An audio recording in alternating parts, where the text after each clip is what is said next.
This week on the Eldritch Lorecast. When you get together with friends, you might want to do some circle casting. Will there be a way that I can have non-casters participate, like in the second last episode of season 4 of Buffy the Vampire Slayer? The new season of Critical Role. Brendan Mulligan remains one of the best to ever do it. Interactive narratives as opposed to shared storytelling. All that and more right now. Hello, everybody, and welcome to this week's episode of the Eldritch Lorecast, the #1 tabletop RPG podcast that is still recording without any technical errors whatsoever. We'll see. My name is Ben Byrne, and I'm joined, as always, without failure, by James Hake, Dael Kingsmill, Shawn Merwin, and Shawn. How was Gamehole Con? You have just come back literally hours ago. I've been home 24 hours as of right this second, and Gamehole Con is amazing. Gamehole Con is the largest, smallest convention you're ever going to go to. It has this regional feel. It feels like everybody knows everybody, but it has all of the special guests that you would see if you went to a Gen Con or another large convention. So many fun folks, so many great games. You want to play the most obscure old TSR game, you're going to find not only someone running it, but probably the person who created it running it. It is just an amazing convention all around, and I had a great time. I miss not being there this year. I had a great experience last year, and exactly what you just said kind of sums it up. It feels like the biggest, smallest convention. Dael Kingsmill, speaking of big, small conventions, how was PAX Oz in the end? Anything happen after the recording we did last week? I mean, look, it was a great con. I got to meet a lot of people, which was delightful. I always love sort of getting to meet people. I got to meet JP, who is a regular viewer, who's from the States, and that's wild to meet. You know, one of the Americans here in our own fair land. I stand by what I said last week. I felt like I was a very boring person at the con this year. I was so tired. I did a lot of sleeping. My voice is back, thankfully, after the convention. I lost it during the convention, but got to run some games, which was a lot of fun in our booth. And James Hake, how was Seattle? How's just hanging out? It's so nice. I love being at conventions, but you know what I love even more? Not traveling to them. Convention of life. Ooh. There are as many conventions that I will travel quite some ways to. PAX Oz is one of them, but too many of them in one year, and I start to feel like a blob of jelly instead of a human being. That is part of the reason I skipped Gamehole this year, and also PAX Oz did not do like panels or anything this year. It's just because you have to think of conventions like 6 months in advance always. And when you're doing more than one of them over the year, it can really burn out, which is a shame because being at the convention is always amazing. Speaking of amazing things and being together with friends, when you get together with friends, you might want to do some circle casting, which is not a euphemism. It's a new rule for D&D 5e that is likely coming in the Forgotten Realms supplement, and a blog article just went on D&D Beyond describing what circle casting looks like, which is when a group of wizards cast spells together. I think it's neat. The thing that stands out to me most about it is that it's probably most regularly going to be in the hands of the Dungeon Master. Sure. Because it requires not just a primary caster, but 5 secondary casters, which even if your entire gaming group is made up of spellcasters, your gaming group might not even be 5 people large, much fewer 6 people large. Yeah, I had a slightly different read on it because I think the way that it's intended to work is that any spell can be circle cast, as it says towards the start of the article, but that specific spells that are coming out in, what's the name of the book? Forgotten Realms, something, have an adventure Heroes in of Forgotten Realms. Faerun. Thank you, Shawn, ever the professional. I don't know. I like Ben's title. Forgotten Realms, something, adventures in much more whatever. MCDM title. Any spell can be circle cast to add specific effects to it, but specific spells coming in that book, which Shawn named, will have specific effects if they are circle cast, was my reading. Is that how it works? Yes. Yeah. So I think to get like one special effect, such as, for example, increasing the range of the spell, sharing the concentration load so that if you lose concentration, someone else can have it, increasing, different effects, I think I'm going to assume, because cleverly, the article doesn't necessarily give you the rule. You have to buy the book to get that.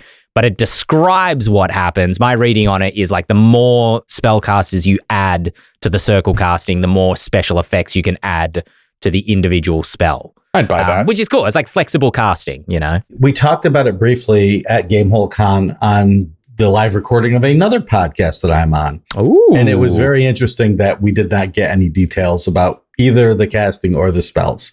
We got the general gist of it. What was fun to me is that you and I, Ben, whether you know it or not, grappled with this when we were doing the Grim Hollow book with curses. These larger spells that are supposed to last a long time. There are some precedents for them in the current rules where you can extend via upcasting for an hour to 24 hours to more. But this is something that I think in fiction and in movies, in genre work, we see this. When we think of magic in those, we don't think of the pew, pew, pew, pew spells, right? We think of the evil necromancer, because all necromancers are evil, correct? Getting into a circle and they cast this pall over the land. And so when we were making curses, we had to decide, how are we going to handle this? Do we make them short-term or long-term? And we ended up doing both.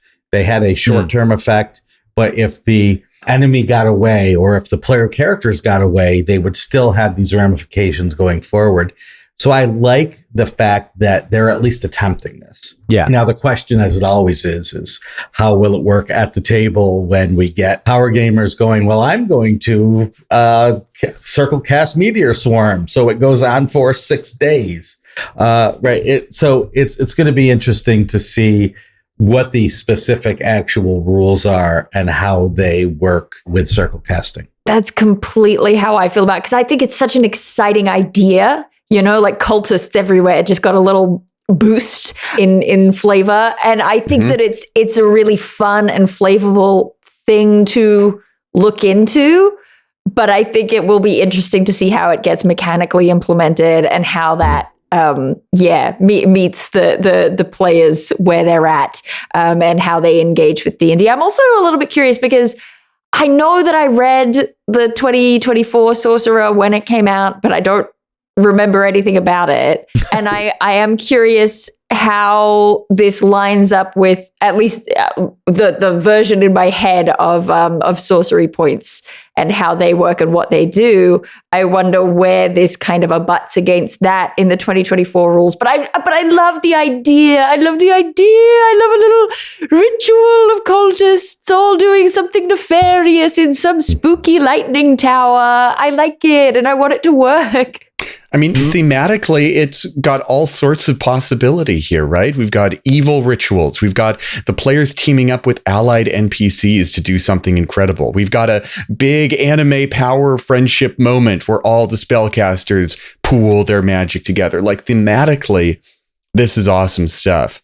But yes, I've played in enough public games and enough Adventurers League games, enough high power level games. People are going to try and find some way to make this optimized to the point of it being a challenge rather than a delight. Of course. Optimizing the fun out. Yeah. I mean, that's always the challenge with these sort of rules, right? And we've talked about this in various contexts. The one that always jumps into my mind is the Arcane Archer Fighter, where it's hard to balance because if you overtune it, it's open to abuse. But if you undertune it, even just by a little bit, it can just be a tiny decision, then it becomes never worth using, you know, even by people who aren't power gamers necessarily, because you're always better off using your X other feature. Something I've learned recently, though, is like in deciding whether something is overtuned or undertuned, you definitely need to play test to find out, because something that might seem over or under on paper, when you see how it actually practically works out at the table, might be different. I'm kind of hopeful for this. To answer your question before, Dael, sorry, you go ahead. No, I was going to say, and that's exactly it, because I feel like when I say something like this, it sounds very like, oh, poo-poo, why are you even doing it? But I don't mean that. I mean, just play test the hell out of it until you make it work, because the idea is worth it. You just got to make it work.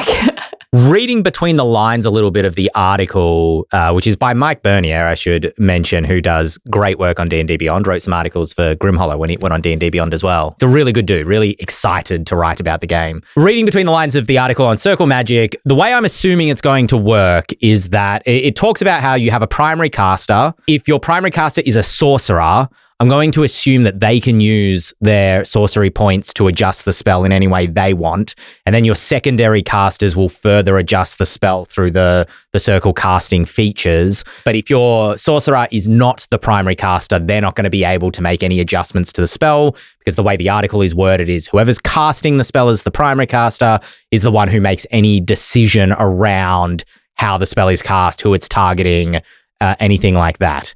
I think that's a great decision, by the way, because making it so that who leads the spell matters is something that, could get lost very easily. Yeah. See, that's huge and awesome. But it does bring to mind two things.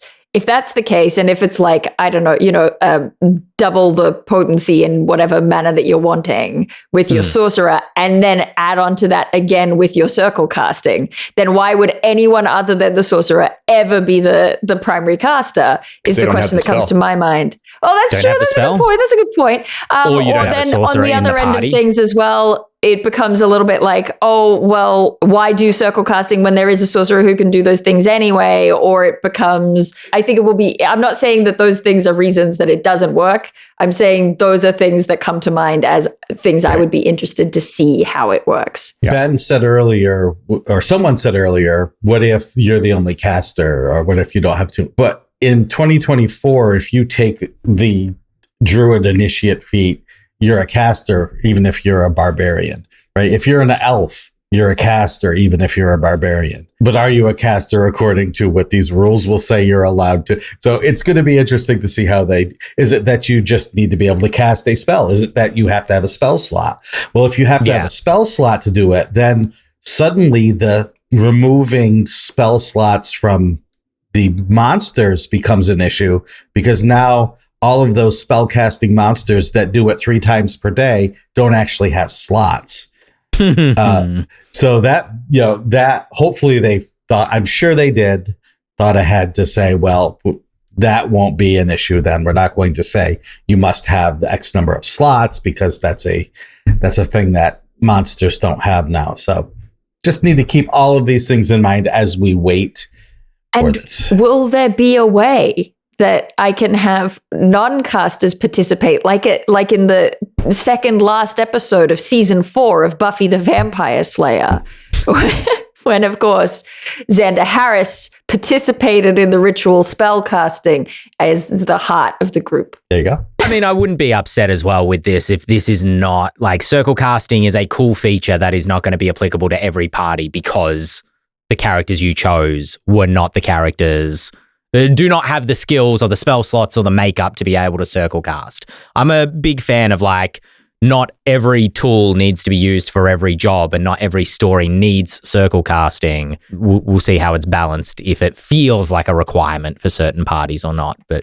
yeah, but it looks cool. It's cool to see them doing new things with magic. It kind of reminded me of what Adam was talking about last week with, like, making spell checks to adjust how a spell works in their game. It's the more magical magic feels, I'm always going to be a fan of that. I gotta say, I'm quite glad that they didn't actually open up the entire rule set of this to us in the D&D Beyond article. You could say that this is a tease, it's marketing, and it is, but I'm really quite excited to learn how this works. We'll see if the excitement continues once I've, unearthed the secrets and I decide whether or not I like it. But the idea is compelling enough. Arcana.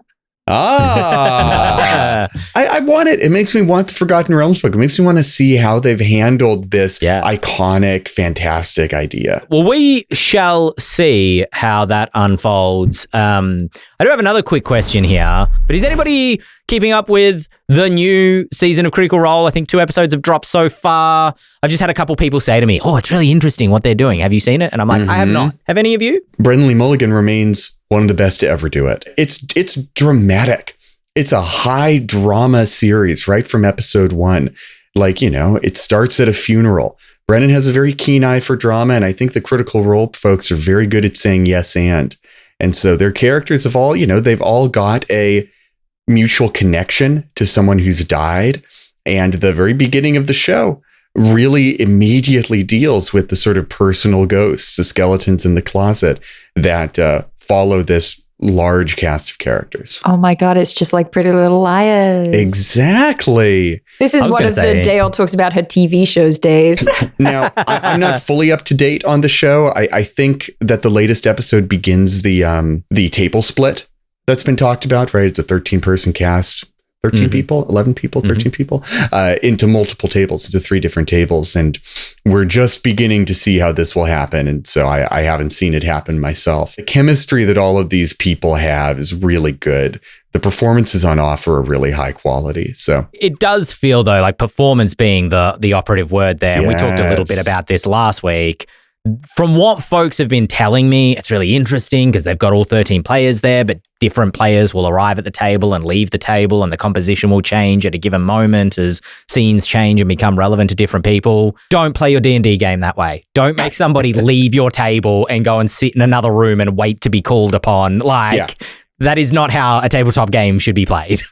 Yeah. I think it feels like the jump towards Hollywood, so to speak, and I'm using that word kind of little h, but the kind of style of Critical Role, if you go back and watch early season 1 or early campaign 1, and it really just looks like a bunch of nerdy ass voice actors sitting around playing D&D, having snacks, like chilling out, to this like fully produced, unscripted, improvised show. It feels like they've taken another step up even from campaign 3 into the kind of Hollywood version of what a D&D campaign looks like. I think this is a good choice they've made because, the idea of the Matt Mercer effect, the idea of people being so intimidated by the level of quality on display at a Critical Role or Dimension 20 or any of their contemporaries, scaring people away from playing. I think that actually upping the production value helps mitigate that because it puts this sort of thing firmly out of the realm of plausibility for a home game, right? You don't go to your local community theater and expect Hollywood blockbuster special effects. And if you do, you're unreasonable. And so I think it adds a sort of level of unreasonableness to the expectation that your home game is like Critical Role. It's unreasonable already. But I think it stretches it to the point where it becomes very apparently unreasonable, even to people who are brand new to RPGs. Are you ready for my conspiracy theory? Oh, do it. Conspiracy, sure. Oh. This is the clickbait this week. They're doing it specifically that way, so they're not teaching people how to play D&D, and those people will go play Daggerheart. Oh my God. Wait, I wasn't ready for the conspiracy theory. My God. That's quite a conspiracy theory. Yeah, it's true. I was just going to say from a branding perspective, everything, Shawn doesn't know how to lie. From a branding perspective, it makes sense as a way of setting themselves apart from every other run of the mill. Like now that everyone else has started doing what they've been doing, they got to be doing something else so that they look different. When people go to the OG, they go, this is different from all the other ones. It is. Yeah. And they're the only people who can do something like this. They're the only one well equipped enough to do something like this. And I think that's what they ought to be doing, right? They are blessed with a certain level of success and prominence that allows them to push the boundary of what this form of entertainment can do.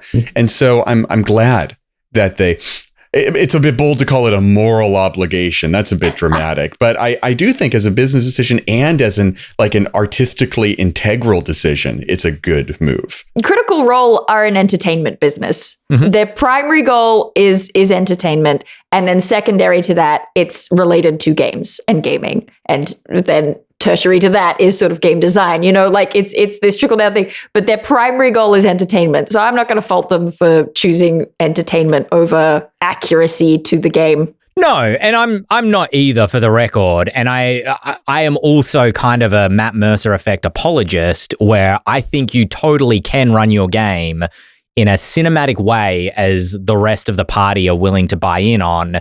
The thing where it starts to rub me a little bit the wrong way is when people start not respecting everyone at the table's time, because you're not there to do a performance, you're there to play a game together. And I think I said it even last week. If you're sitting for 40 minutes without anything for your character to do because the spotlight is on somebody else, that's kind of like the GM needs to, facilitate the time at the table a little bit better. If you want individual scenes, learn how to like montage a bit back and forth so that every 5 minutes or so, everybody's getting the opportunity to say something, or allow players that like their character's not in the scene, but they can remind other characters, oh, do you remember we spoke to this person, so that there's always communal participation. But it is interesting in terms of pushing the format, actually, because just in this conversation, I was reminded of Tales from Wood Creek, which is a new actual play series.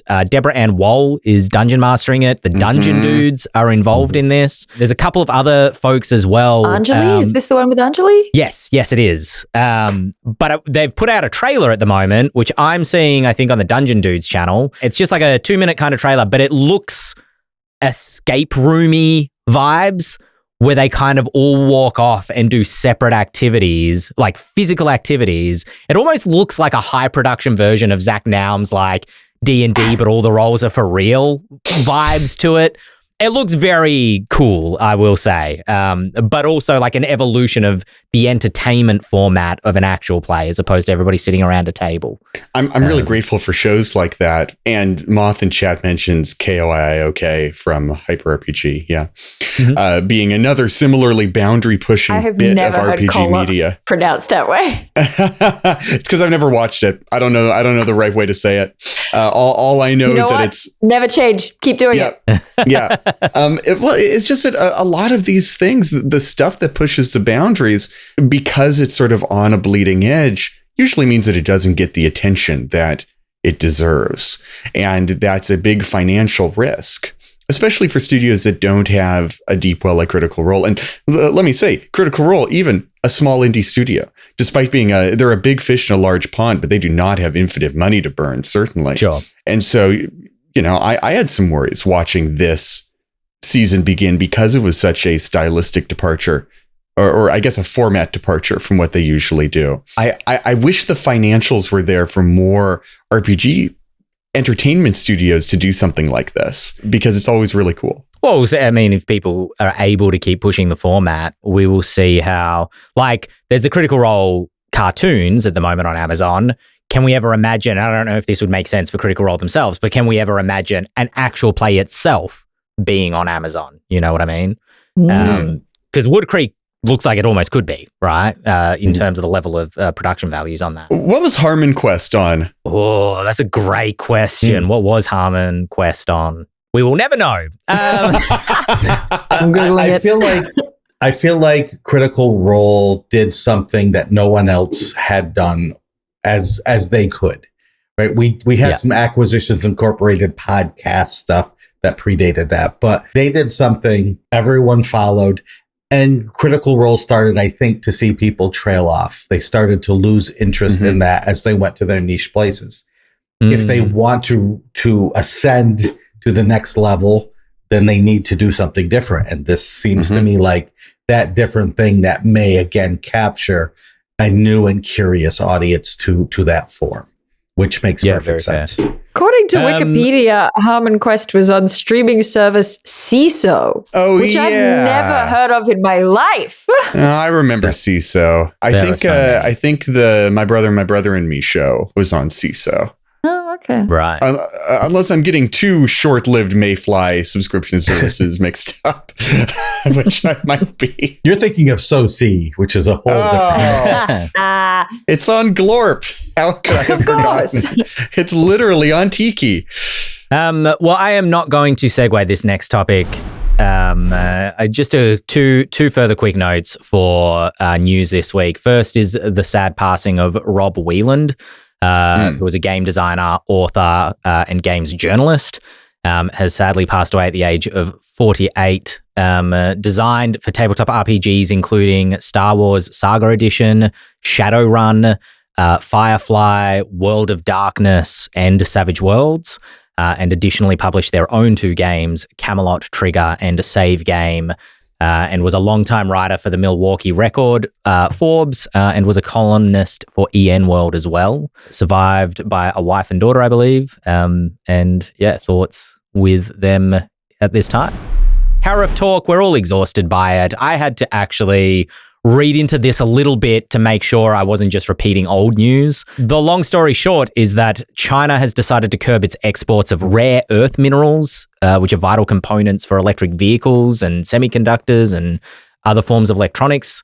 They are curbing those exports. I don't know if it's specifically targeting the US, but nevertheless, plans have emerged from the US to impose a 130% tariff on China, which would theoretically be effective as of November 1st. This is a jump up from the current 30% tariff that China has on it from the US. For folks that are not quite keeping track, because again, I had to go back and check, we had the tariff chaos all the way back in April, May. That kind of settled on a 30% tariff. That has been the long-standing one, which has still been hurting a lot of industries and a lot of companies. But that stayed steady for the last few months, and now certainty is starting to eke away again. And tabletop and board game companies in particular, who are on the front line of this ahead of tabletop RPG companies, are getting nervous, assuming they have even survived since April, May. Well, let me move on with a story, right? A quick story. This came from my wife, Victoria. I was talking with her the other day and she kind of crystallized something for me. And I was like, because we were talking about Alice is Missing. And I would have thought that game would have been entirely up her alley. And she was telling me it was not. And I was discussing with her as to why. Why not? And we kind of settled on this idea that she prefers what I'm describing as interactive narratives as opposed to shared storytelling. Now, I want to state this is not a binary or two discrete states of how to play tabletop role-playing games. It's kind of a bit of a curb, because I've definitely brought shared storytelling, and we've talked about shared storytelling in a D&D context on the Lorecast before. But to quickly define those two states, shared storytelling, a game like Alice is Missing, part of her issue was that the story, the narrative didn't feel real. It didn't feel concrete because you're sort of inventing it all together, right? Same with like games like Fiasco. You're not just controlling what your character is doing. You're kind of putting new things into the world. You're changing states if you were playing something like Fate. You're kind of inventing things within the world itself as a group, as opposed to an interactive narrative where everything is a little bit more concrete. The game master has a lot more onus. They sort of invent virtually everything that happens in the world in reaction to the events or the actions, rather, of the player characters. It's not to say that interactive narrative is more railroaded or more linear than shared storytelling necessarily. The story is still driven by the actions of the characters, but the characters are much more like, what do I see, Dungeon Master? You tell me. I'm not going to just invent what's in this room. And I'll give you one quick example from my 5e game in the past, where I had heard advice somewhere. If you are traveling from one village to another and you want that travel to feel like it's been a journey, but you don't want to have an encounter necessarily, ask each player character what their character sees upon that journey, and they each get to make something up.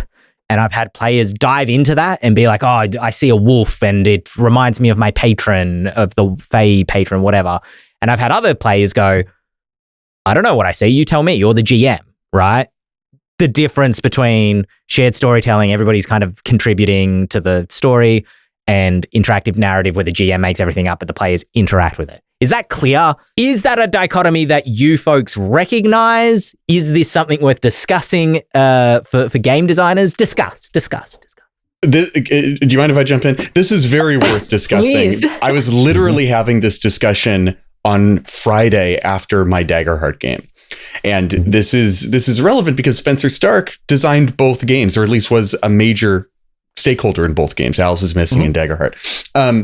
This was the crux of the conversation, this centralized versus decentralized mode of storytelling.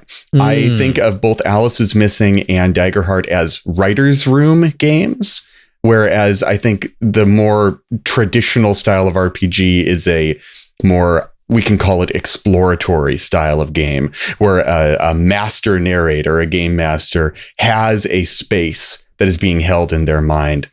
and broadly, the players are exploring that space. And this conversation actually really crystallized for me why I'm going back on a lot of things I said about Daggerheart over the past several months. Not that I would say I dislike the game, but previously on a previous episode of the Lorecast, several previous episodes of the Lorecast, I said that Daggerheart would be my go-to fantasy game going forward. And I think what I've discovered playing in a group of players who are not all writer's room style players, I would not play it so broadly. I think D&D remains the broad appeal game because that centralized approach makes it very easy to handle a lot of different player styles. Whereas if you're playing an Alice is Missing or a Daggerheart, you do really all need to have players who either prefer or can easily slip into this writer's room style decentralized mode of play. So another thing that I want to bring up in this discussion is the concept of emergent narrative, which I'm sure we've talked about before. But the idea that, and I think there's just a strong representation within TTRPG fandom of people who crave an emergent narrative. So what I mean by that, often it comes in the form of randomization, right?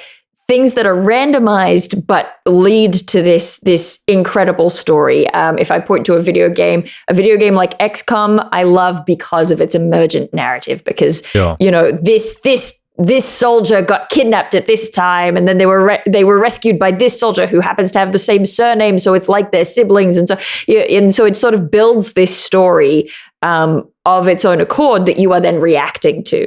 And I think that it's a really powerful thing when it works. It's a little bit difficult. It's like Survivor, right? When Survivor is a good season of Survivor, it's the greatest television you will ever see. But it can so easily not be a good season of Survivor. And that's how I feel about emergent narrative. But it's kind of this high that you crave and that you kind of keep chasing. And I think there's a sort of a large representation of people who love that kind of storytelling within games, within TTRPG fandom. And I think that where we talk about this idea of sort of the balance of agency and how much agency a player has in the storytelling, I think that in a weird way, a DM who has a lot of control can fit into that same zone as the emergent narrative, right? In the randomization, because even though it isn't random, it's out of your control. It's someone else giving you a thing that you have to react to and respond to. And so it really blends quite well with that want or that need within the game, because you get to still participate in that same level of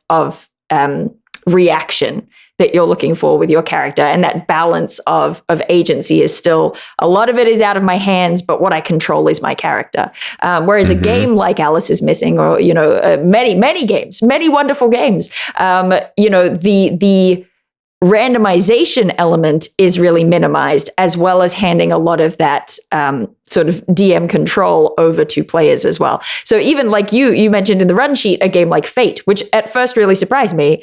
But then when I thought about it, the thing that makes it fit in that sort of end of the spectrum or the bell curve is that you have ways of mitigating how much agency the things over there have versus you. You take back more of that control from the GM or from the randomization of fate. And I think you're just right. I think some people like that and some people don't. Tori is wise. I ran 2 games of Daggerheart last weekend, and one was for 2 players and one was for 4 players. And these are all 5e D&D or even earlier edition of D&D players. What I noticed was when they first started playing, they were approaching this as a game. And as they looked for me to provide the levers in this game, the things that they could do, I switched over and started talking in terms of the spotlight. And I took it one step further, because Daggerheart talks about the spotlight moving to different characters or to the game master. And what I started to do, rather than use the term spotlight, was use the term camera. Okay. To say, this is not a game anymore. This is a movie. And we're going to make the best movie we can. So You see, and we're focused on the monster now, and the monster does this and picks up this tree and throws it at you. Now, the tree wasn't there before I just made up the tree. Now the spotlight goes to you, Rogue. What does your part in this movie look like? Feel free to create the props to make this the coolest movie, comedy, drama, action, whatever you want. Let's do this. And they started to get into that mindset of, okay, it's not a game anymore. It's a movie. Sure, we're going to roll dice. Sure, we're going to succeed and fail or in between. But let's think of it in those terms. And it took a while, but they slowly, toward the end of the session, each group saw it as that rather than as a game where we're going to win and do damage or lose. And I'm hoping that the players of Daggerheart who are moving over from more, as Ben calls them, interactive narratives, will begin to take on a little bit more of that creative control that will not only make them as players happier, more satisfied, but will in turn satisfy everybody in the group, including the game master. One of the things that I've been noticing, or that came out of the conversation I had with my players back on Friday as we were debriefing our campaigns so far, is that these two modes of play, the more game-focused one and the more movie-like, the cinematic mode, are both really great separately.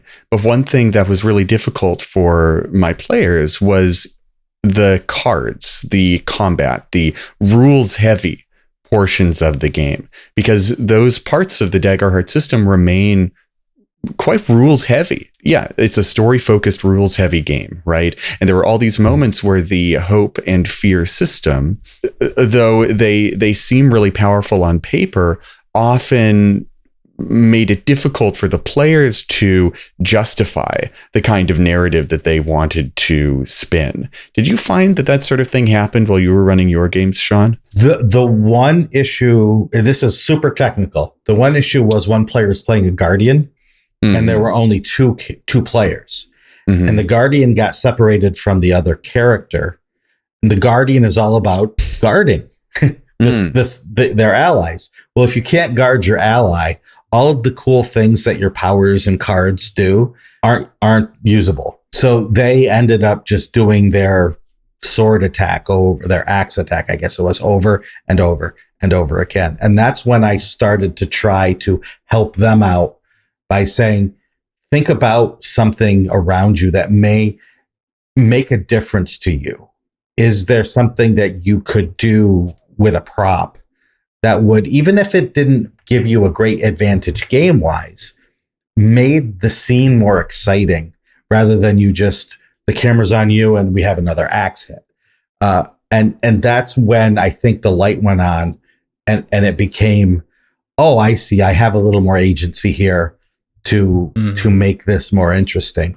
And the spending hope to do things like assist, I think could, if reinforced, as long as the players have the hope to do so, like you're saying, James, it might be, if they're out of that resource, that takes away that option.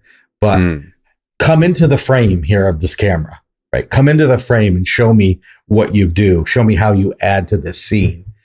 Can also be something that many players may need to be reminded that they can do, but it will help make it more interesting for more people and keep that narrative juice flowing. I'm wondering whether, and I've thought about this for all of 40 seconds, so it's possible that the answer is no, but I wonder whether part of the sticking point for folks is whether they personally want it to feel like character agency or whether they want it to feel like player agency. Because I'm thinking about, you brought up Fiasco, and Fiasco is a game with a lot of randomization. You've got black dice, white dice, and the white dice are good and the black dice are bad. And so there are things that, you cannot control in that, but the control that you do have is as a player. You can go, this scene ends well, this scene ends badly. I'm going to place this 3 over here, and so we are, family members or whatever. You have control of it on a very meta level, and I think that's similar for some of these other games that you've mentioned as well. It's when I am taking control, I'm doing it as a player rather than in character. There might be something to that. I don't know. Yeah, well, during PAX, the last game that I played, I mean, all games I really enjoy, but the last game that I played on the Sunday, I just had a group that like really jived with my personal preference in terms of the balance between role playing and playing the game, so to speak. Because often at convention games, I find that like players misinterpret their character sheet, or they play D&D slightly differently, so they have a different interpretation of a rule, and they say, I'm going to do this, and I'm going to move over here and do that. And as the GM, I'm just kind of like, yeah, okay, that works, because we're at a convention and we've only got a set amount of time to play, and I don't want to spoil your fun by knowing you in this point, so I'm just going to yes and move through. But I find that unsatisfying as a GM, because it feels like the players are just kind of inventing it starts to feel a bit Robin Hood Men in Tights, stuff is just happening, right? This group, they really role played. They got into their characters. They did the voices. They were intrigued by the narrative, but they also wanted to run their characters the way that it said on the character sheet and understand their rules. And at one point, they were in a Valican hall, and a Valican raider, a berserker, ran at the monster hunter, axe raised to attack them. And the monster hunter used their studied response, rolled really well. I think it might have even been a crit. And they ran in one blow, reduced it to 0 hit points, and ran that Valican through, right? And it felt like exactly how the monster hunter is meant to work.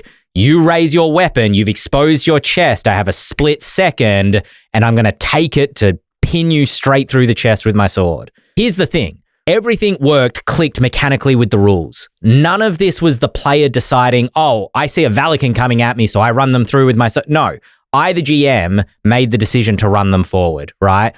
I said they attack you. So when he attacked back, and his attack bonus that he has on his character sheet paired with the dice to say you hit, and this is the emergent storytelling, right?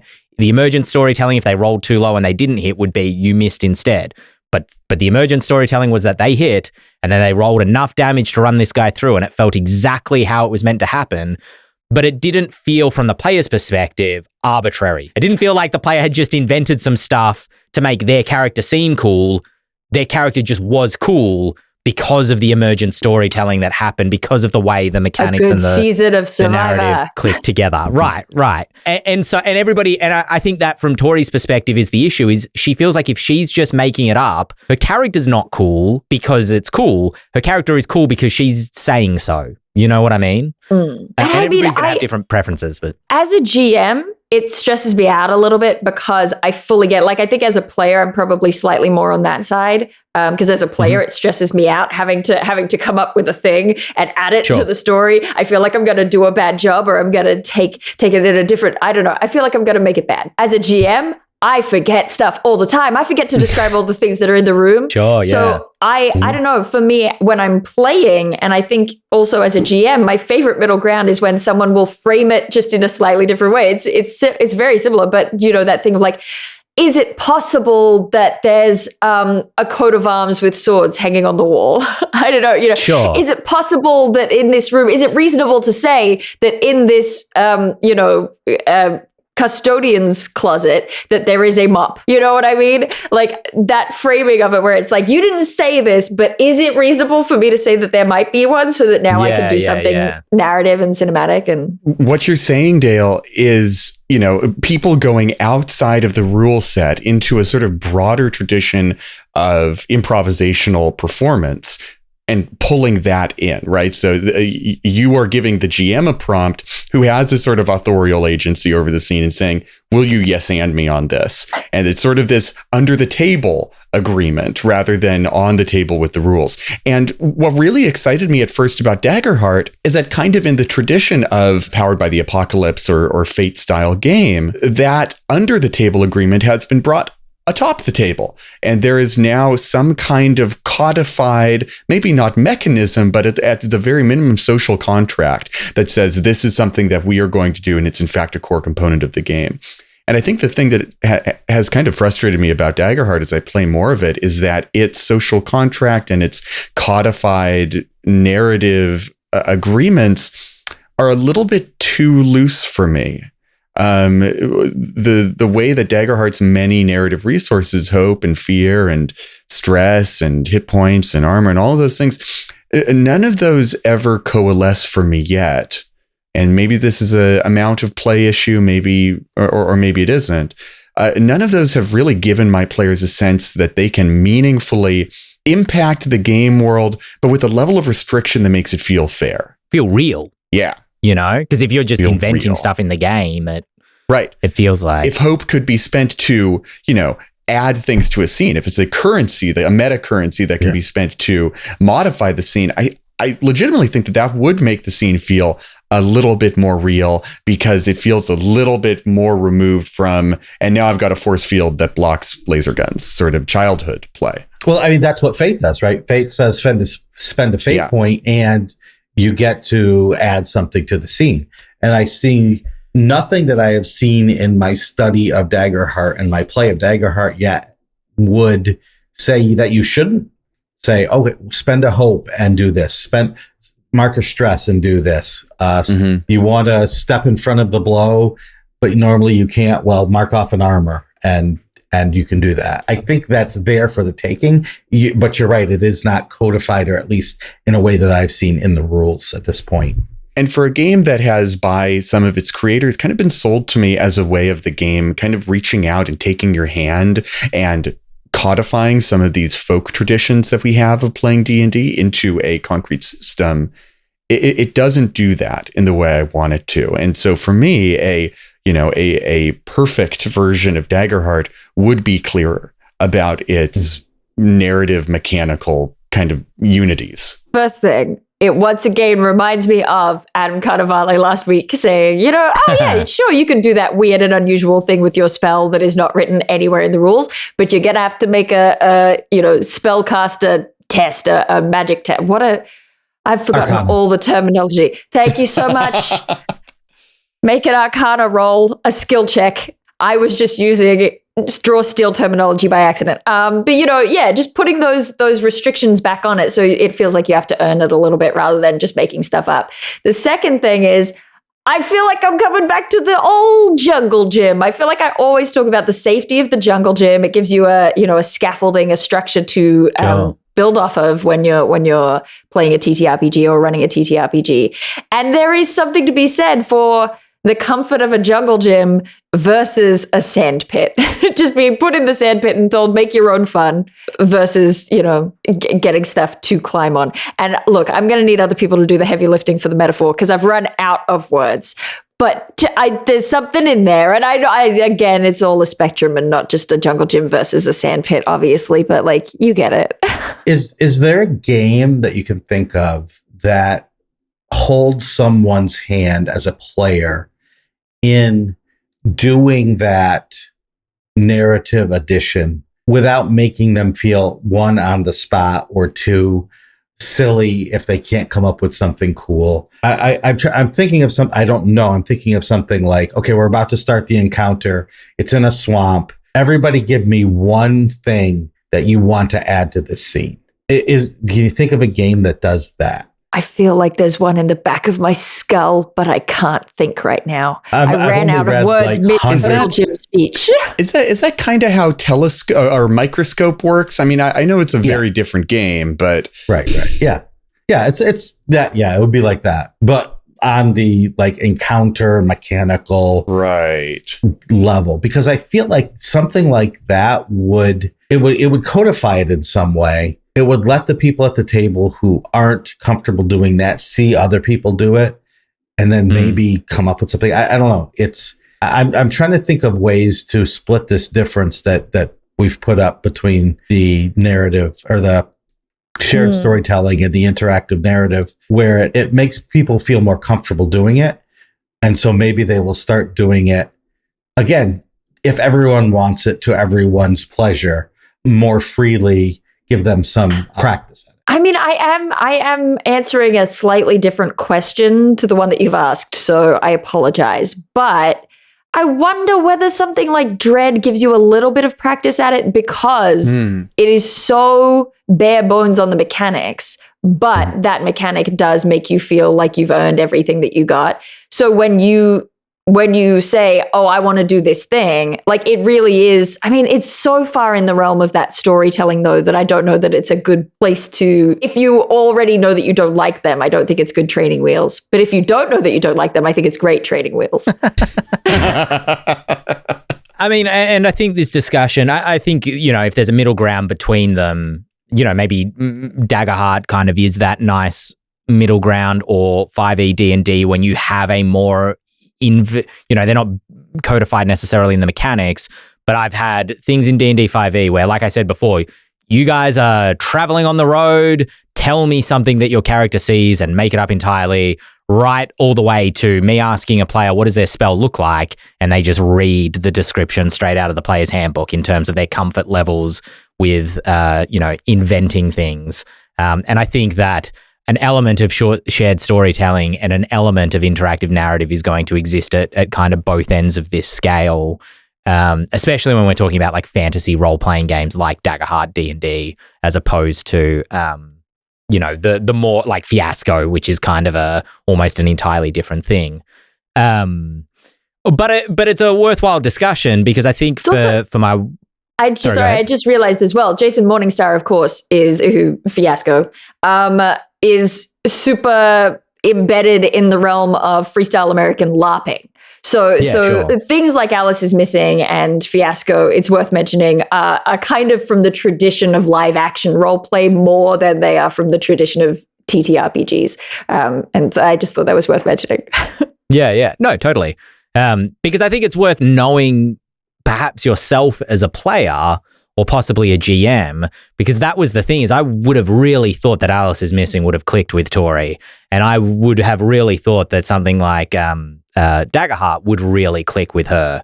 But I think there's maybe folks at the moment who are exploring new games and going like, this isn't quite right, and I can't figure out why I'm not clicking with this as much as I would like, and I'm not as immersed in it for whatever reason in either direction, either because the rules are too crunchy and there's not enough freedom of invention, or things are too open and there's not enough kind of concrete things coming from the GM to make the world feel real to you.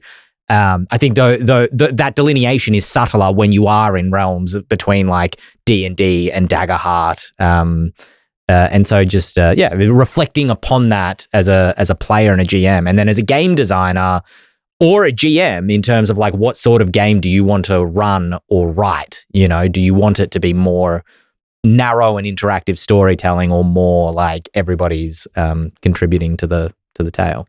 So with my group, which is a combination of people who I play D&D with for years now and players I've never played with, and you know, it's a very mishmash group of people who I think are great RPG players.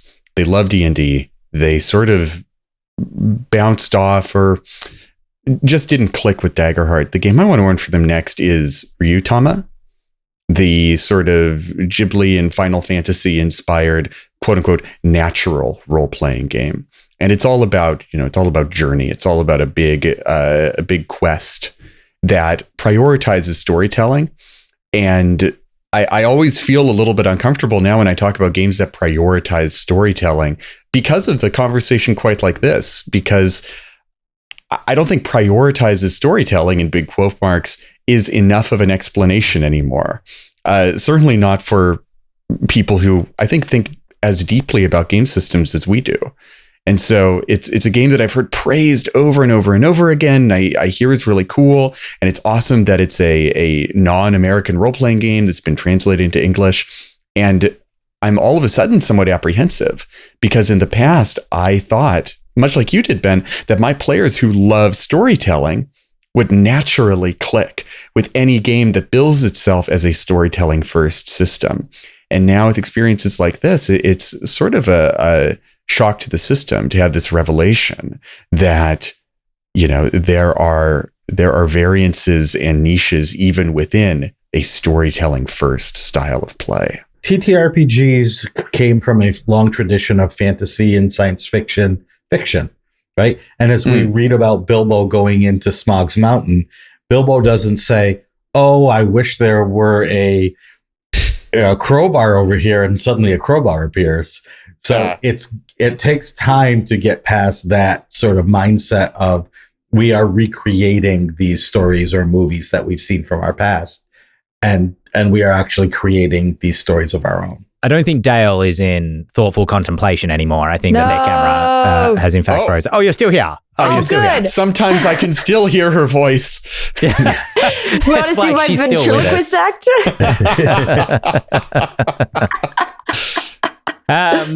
So we are going to tell you that you can join us 7 p.m. Eastern Standard Time at 4 p.m. Pacific on a Monday on Twitch, or it is 10 a.m. Australian Eastern Time on a Tuesday if you're in that time zone. We are here every week. If you're watching this on YouTube or Spotify or somewhere else, likes and thumbs and stars and stuff and all the things would be awesome because it gets us out to more listeners, hypes. I'm not going to tell you it's the end of the episode because then everybody clicks away. So that was a smooth transition into the end. You fool, you just told them.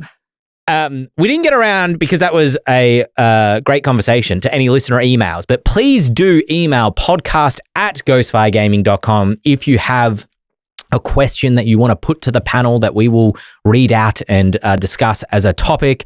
I'm finally at the point of putting out an email publicly that it is getting filled with more spam than legitimate questions these days. So help keep the spam at bay. Fill it with email questions instead. podcast@ghostfiregaming.com. I've been Ben Byrne, here with James Hake, Shawn Merwin, Dael Kingsmill still here somewhere. Woo! And we will catch you all next week for another episode of the Eldritch Lorecast.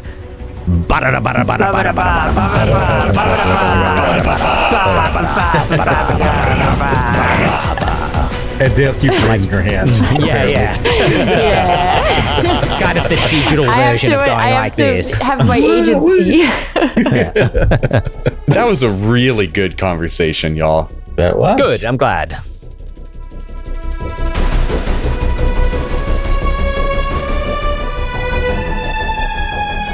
Mm-hmm.